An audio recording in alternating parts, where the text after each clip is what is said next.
I don't know what's more concerning, the issue I have, or that people are going to get mad that I have this issue. I don't really care either way. This has been a problem for a while, it hasn't gone away, and so it's being reiterated in this video. Hey there, this is the one Boom, and today we're talking about how Shipment is garbage. And why is Shipment garbage? It's not just because of map design. This is not a I don't like this map because of its layout video, or I think people played it too much and that's all. There's a serious issue with Shipment in the Call of Duty franchise since, I would say, Modern Warfare 2019. Small maps are always going to be appealing for chaos, high score games, high kill games. You know, I like occasionally playing small maps. I like chaotic, high score games. I'm not adverse to that. But there's an issue where Call of Duty has a lot of progression. Call of Duty is a little RPG where in order to play the roles you want, you have to unlock things. So a lot of Call of Duty is unlocking a weapon and then using that weapon to unlock attachments. And if you really want to, get all the camos for that weapon, then you unlock all the camos for that weapon. And then if you want mastery camos, you have to unlock all the camos for all the weapons. Call of Duty is a lot of unlocking. And especially now with MW2 giving us these challenges that we have to complete to unlock aftermarket parts every week. That's really cool. I like that.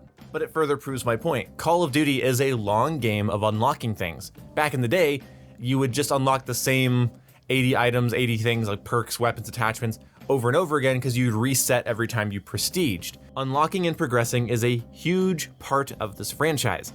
So, if you provide players a map in 24/7 playlists for years on end that allow them to grind as easily and as seamlessly as possible, it creates an effect that a lot of people don't realize. It's not just a matter of I will choose to play whatever I want, it's when those types of playlists exist, small map mosh pits, Shipment 24/7, when those are constantly available, then every time you go to unlock something, progress towards something, a mastery camo, a weapon level, if you're not in that small map playlist, you are missing out. But of course, these small maps don't provide the variety of experiences that Call of Duty is known for. Call of Duty is popular because Call of Duty is a sandbox, casual, easy to pick up, difficult to master. You have a wide variety of tools at your disposal, and with games like the original MW2, which we now have all the maps from, you had this crazy variety in locations, and so your engagement variety and how you had to play, your playstyle variety, was very important. Having a wide array of tools is very important for maps like Derail and Wasteland, and then going from those maps to Skid Row and High Rise, and then High Rise to Rust, and then Rust to Terminal. It's a wide variety of experiences and playstyles. But when you always have the option to forego variety for quick and easy chaos, quick and easy progression, well, of course you're going to do it. More often than not, most of the player base is going to do it. Last time I made a video about this subject, people said it's the player's fault. It's clearly what they want. Well, yes and no.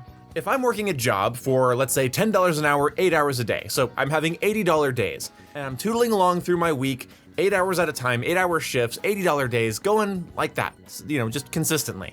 And my boss says, well, you could do this other task that's easier.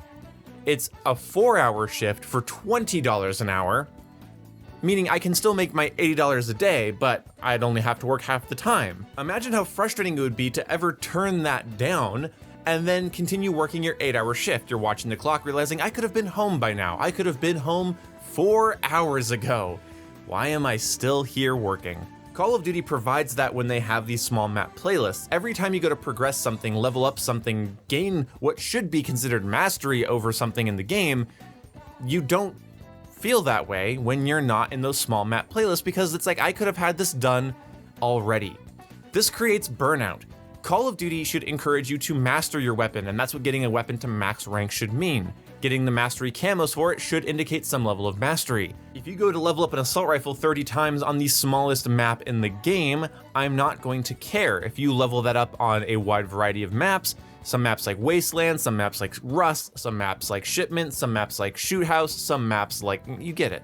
That variety is a part of the game, and you should be playing Call of Duty for the enjoyment of the game. So what is my beef? What I just said. You should be playing Call of Duty for the enjoyment of Call of Duty, for going on long flanks, for having crazy gameplay moments that don't really happen on Shipment. Getting a quad feed on Shipment doesn't mean anything. It probably means you got a lucky spawn. You could easily just die 10 times without being able to fight back in your next life. It doesn't matter. your kills don't matter, your deaths don't matter, it's all random chaos. Obviously, if you're better, you're gonna have higher success rates on the map, but that's hardly up to you. Sometimes it's just up to the spawns, and the chaos of the game doesn't really allow for you to do as well as you could if you were able to control a match of, let's say, a normal map like High Rise. But if I know I could be getting all of the numbers flashing on my screen, the high kill gameplays, I know that I could be completing all of my challenges faster than a long match of Derail. Like, why have a fun sniper feud with an enemy player throughout a long match of Derail domination if I could be leveling that sniper up all the way on Stash House without worrying about it in like an hour? Basically, Call of Duty has given you progression maps and has given you maps that get in the way of optimal progression, and then a million things to progress to. So therein lies the issue.